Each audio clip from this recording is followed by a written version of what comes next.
Ketika saya mempelajari masalah seks dengan terang Alkitab, saya kagum sekali. Mengapa orang yang diperkosa itu akan mengalami trauma seumur hidupnya? Di setiap mulut rahim itu ada jutaan saraf-saraf halus yang untuk melindungi pori-pori itu. Nah, seorang istri, saya bicara istri ini, bukan perempuan. Seorang istri yang disayang oleh suaminya, maka ketika suami istri itu belum berhubungan seks dan si istri dapat kasih sayang yang begitu lengkap dan luar biasa oleh penentuan Tuhan, saudara, dari saraf-saraf di mulut rahim itu akan mengembang dan dari pori-pori itu akan mengeluarkan semacam lendir. Saya nggak bisa sebut namanya, istilah itu susah. Dan ketika suami istri melakukan hubungan itu, maka tidak akan ada luka atau rasa sakit. Itulah keadilan Tuhan. Tapi kalau seorang perempuan ketakutan dalam hubungan seks, apalagi diperkosa, maka itu besok kalau menikah, perhatikan ini. Hamba-hamba terus mengonseling dengan teliti. Kalau calon istri itu pernah punya trauma, dilecehkan umur 5 tahun oleh omnya, oleh kakaknya, oleh supirnya, dilecehkan waktu masih kecil. Biasanya dalam hubungan seks dia kalau jadi istri akan ketakutan. Dan ini perlu disembuhkan betul-betul. Jadi walaupun sudah jadi istri, tapi kalau dulu si istri masih kecil punya trauma, maka walaupun dengan suaminya dia akan takut. Nah, ketakutan seorang perempuan itu membuat semua syaraf di mulut rahim itu menutup dan tidak keluar lendir itu atau pelumas itu. Dan ketika dipaksa, saudara, itu pedihnya luar biasa dan luka itu nggak akan pernah selesai seumur hidup karena sampai ke dalam hati. Maka itu demi nama Yesus terkutuklah semua pemerkosa. Itu jahat sekali, saudara. Membuat perempuan itu nggak berani menikah dan hancur hidupnya. Maka itu hentikan perbuatan jahat ini. Itulah Tuhan kita. Itu sebabnya anak-anak muda, jaga dirimu baik-baik untuk hal ini. Ayo jujur, minta anugerah Tuhan mengampuni. 1 Korintus pasal 13, perhatikan ayat ini. Sekarang kita akan melihat apa bedanya kasih dengan cinta. Beda jauh sekali. Kita sudah baca soal kasih dari permulaan tadi, ayat yang keempat mulai. Inilah pasal yang terhebat dalam Alkitab, soal kasih, pasal terhebat. 1 Korintus 13 mulai ayat yang keempat. Kasih itu apa? Sabar. Nah, gampang untuk mencari kebalikan. Kalau cinta itu nggak pernah sabar, malah tergesa-gesa. Maka itu kalau engkau punya pacar nggak pernah sabar untuk tunggu 3 tahun atau 2 tahun sampai selesai, tunggu ini, tunggu itu, dan dia paksa, saudara, dia pasti bukan jodohmu. Apalagi kalau ada rayuan-rayuan, toh sama saja, seks nanti dan sekarang toh sama. Goblok, nggak sama itu, enak aja. Baca baik-baik Kejadian 1 ayat 28. Itu hukum seks yang luar biasa. Kejadian 1:28 yang belum pernah lihat, dikatakan lalu Tuhan memberkati mereka.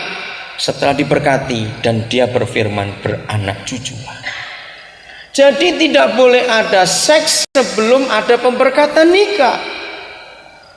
90% lebih, saudara, retaknya rumah tangga, ketidakpercayaan suami istri dalam pernikahan, ternyata hubungan seks sebelum menikah. Begini kasusnya. Kalau yang mengajak itu lakinya sebelum menikah, pacaran itu, ayo kita lakukan, toh sama saja, aku janji kok, aku nikahi kamu. Ingat, enggak ada makhluk sehebat laki-laki kalau hal membual. Ingat itu baik-baik.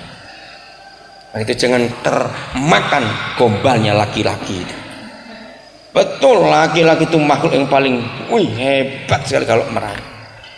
Nah, akhirnya terjadi begitu masuk pernikahan, saudara, apalagi kalau istri sudah hamil, pada kandungan yang sudah mulai besar, dekat-dekat kelahiran, tidak mungkin melakukan hubungan seks lagi.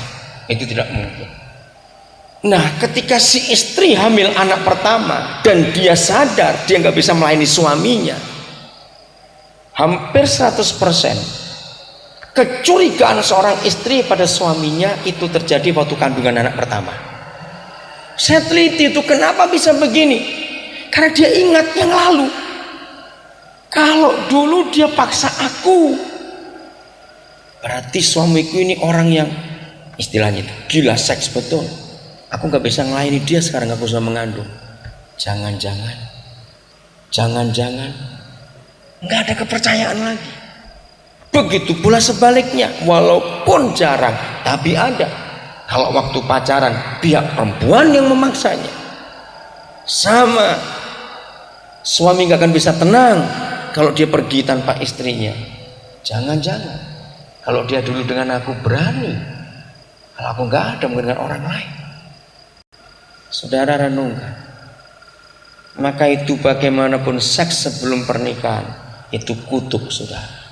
Kata berkat pada ayat 28 Kejadian 1 itu dalam terjemahan lain yang saya pernah baca, kata maka Tuhan memayungi mereka. Waduh, kata bagus, payung itu pelindung untuk rumah tangga, berkat Tuhan.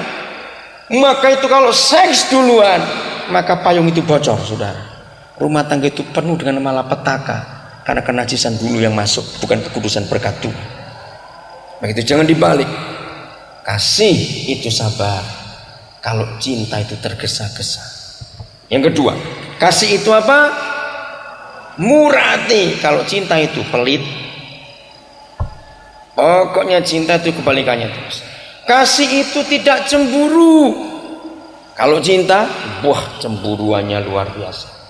Maka itu kalau saudara punya pacar cemburuan terus, langsung putus, supaya kamu nggak mati muda kalau kawin dengan orang yang suka cemburuan itu. Untuk apa kawin dengan orang suka cemburuan? Kasih itu tidak cemburu. Kok bisa? Katanya bukti cinta itu cemburu. Tidak, bukan.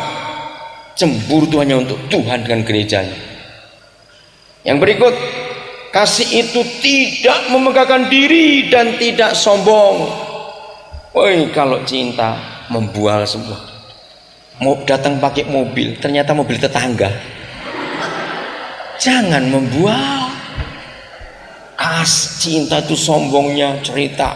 Jangan khawatir, bapakku pabriknya 14. Pabrik apa itu? Ngerti? Kalau kasih itu enggak seperti itu.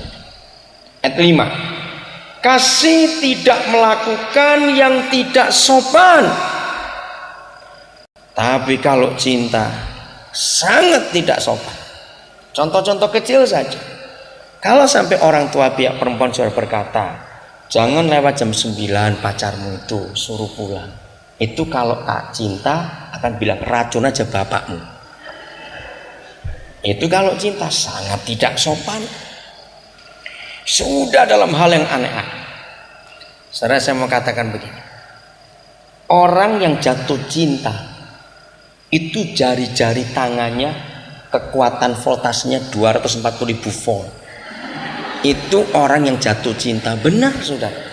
Maka itu ini bukan masalah kuno atau tidak. Kalau lagi jatuh cinta, jangan coba-coba gandengan tangan. Itu berbahaya betul saudara.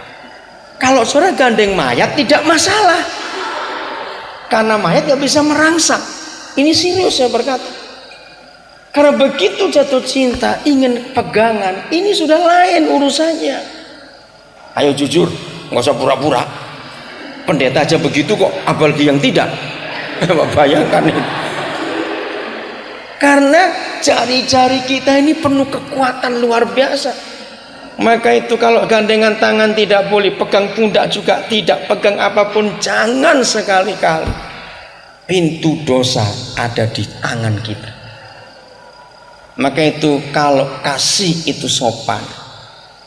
Nah, suatu kali saya diskusi dengan anak muda, Om, tapi kalau nyebrang jalan bagaimana? Masa kalau digandeng? Ini anak pintar juga. Oh, tapi Roh Kudus gak kalah juga dengan anak pintar itu. Saya berdoa waktu dia tanya, memberikan hikmat untuk saya KO anak ini.